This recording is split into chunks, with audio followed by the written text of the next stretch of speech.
প্রথম দফার ভোট গ্রহণ শেষ হলো আর আমি সকাল থেকে কিন্তু একাধিক বিচ্ছিন্ন ঘটনা ঘিরে যে উত্তপ্তের ছবি তা দেখিয়েছি। বীরভূমের বিভিন্ন এলাকায় নির্বাচন কমিশনের কড়া নিয়ম থাকা সত্ত্বেও কিন্তু বারংবার সামনে এসেছে গাফিলতি, উত্তেজনার অভিযোগের ছবি। দিনের শুরুতেই একাধিক বুথে ইভিএম বিকল হয়ে পড়ায় ভোট প্রক্রিয়া সাময়িকভাবে ব্যাহত হয়। দীর্ঘক্ষণ লাইনে দাঁড়িয়ে থেকেও ভোট দিতে পারেননি অনেকেই। পরে কমিশনের তৎপরতায় ভোট গ্রহণ স্বাভাবিক হয়। এদিকে লাভপুরের কথা, লাভপুরের ভ্রমলকর এলাকায় বিজেপির নির্বাচনী এজেন্ট বিশ্বজিৎ মণ্ডলের উপর হামলার অভিযোগ, সেই অভিযোগে তাকে মারধর করা হয় এবং রক্তাক্ত করা হয়, এমনটাই কিন্তু অভিযোগ উঠেছে। ঘটনায় তৃণমূলের বিরুদ্ধে আঙুল তুলেছে বিজেপি। সিউড়িতেও সেখানেও কিন্তু ভোটের কেন্দ্রের সামনে বড় দুর্ঘটনা। স্কুলের সামনে হঠাৎই গাছ ভেঙে পড়ে, আহত হন বিজেপি কর্মী জিকর চট্টরাজ। গুরুতর জখম অবস্থায় তাকে হাসপাতালে ভর্তি করা হয়। এই ঘটনা জেরে কিছুক্ষণের জন্য বন্ধ থাকে ভোট গ্রহণ। অন্যদিকে দুবরাজপুরে সেখানে কেন্দ্রীয় বাহিনীর উপর হামলার অভিযোগ, যা ঘিরে উত্তেজনা আরও বাড়ে। একই সঙ্গে বোলপুরের এক বুথে মোবাইল নিয়ে ঢোকার অভিযোগে তৃণমূলের পোলিং এজেন্টকে বের করে দেয় সিআরপিএফ। নির্বাচন কমিশনের নিয়ম অনুযায়ী বুথের ভেতরে মোবাইল সম্পূর্ণ নিষিদ্ধ ছিল, তারপরেও কেন? সব মিলিয়েই প্রথম দফার ভোটে নিরাপত্তা ও স্বচ্ছতা নিয়ে বড় প্রশ্ন উঠছে। ভোট শেষ হলেও এই ঘটনাগুলি এখন রাজনৈতিক চর্চার কেন্দ্রবিন্দুতে।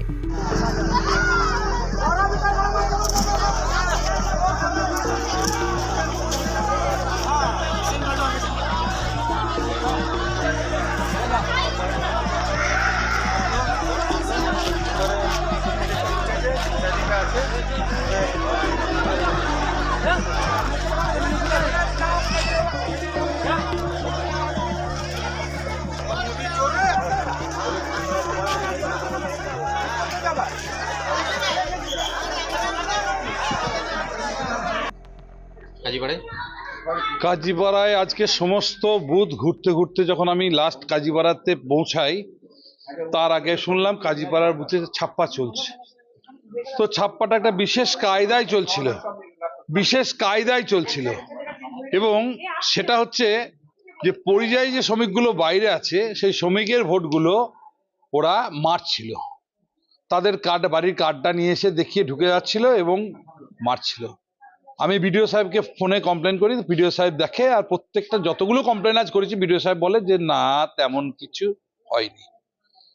আমি কথা বিশ্বাস না করে কাজীপাড়া বুথে পৌঁছাই এবং কাজীপাড়া বুথে পৌঁছে দেখি একটা ছেলে তখন তিনটে ছাপ্পা মারছে, 3বার ভোট দিল। ক্যামেরার মুখটা একটু ঘুরিয়ে দিয়েছে।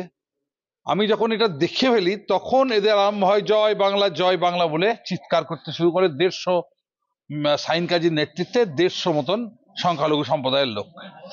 ওটা আস্তে আস্তে বাড়তে লাগে, ওটা 200-250 আস্তে আস্তে হয়।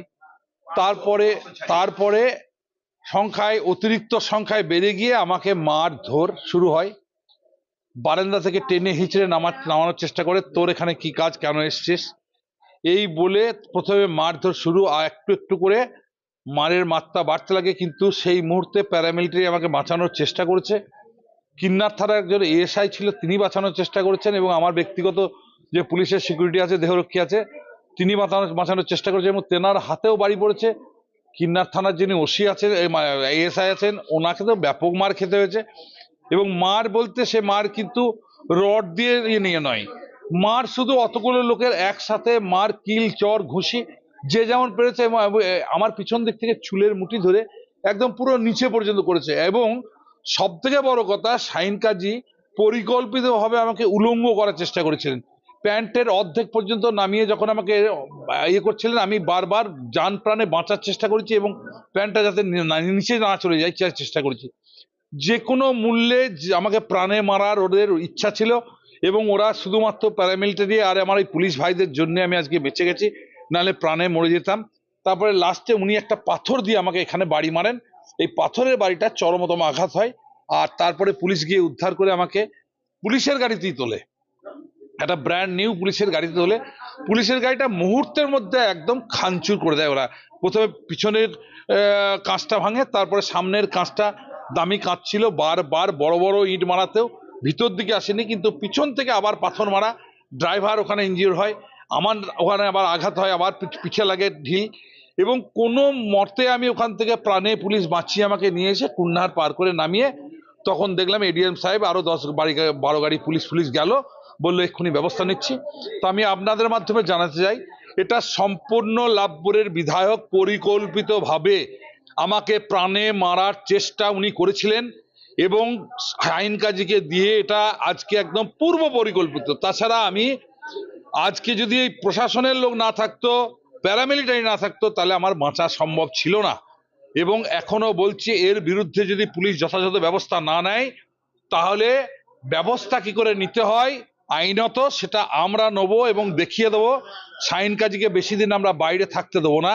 শাহিন কাজী জেলের ভিতরে কি করে থাকে সে ব্যবস্থা আমরা করব। মানে আপনার সামনে পুলিশকেও মারধর করা হয়েছে? আমার সামনে পুলিশকেও মারধর, মানে টোটাল কজনকে মারধর করা হয়েছে? টোটাল আমাকে সহ 4 জন প্যারামিলিটারি সহ 2 জন পুলিশ, বেঙ্গল পুলিশের এই মার খেয়েছে। গাড়িও ভাঙচুর করা হয়েছে? গাড়ি পুরোপুরি কিচ্ছু নাই, গাড়ি ব্র্যান্ড নিউ গাড়ি। মানে তৃণমূলের নেতৃত্বে? তৃণমূলের নেতৃত্বে শাহিন কাজী, মিঠুন কাজীর নেতৃত্বে 250-300 লোক। সকালে কি আপনার ছেলের উপর হামলা করা হয়েছে? সকালবেলা আমার ছেলের উপরে এবং আমার ইলেকশন এজেন্টের উপর হামলা করা হয়েছে। আমার ইলেকশন এজেন্ট এবং আমার 4 নম্বর মন্ডল সভাপতি তারা সিউড়ি হসপিটালে ভর্তি আছেন। এ হচ্ছে আমাদের বিধায়কের শান্তির নমুনা। ঠিক।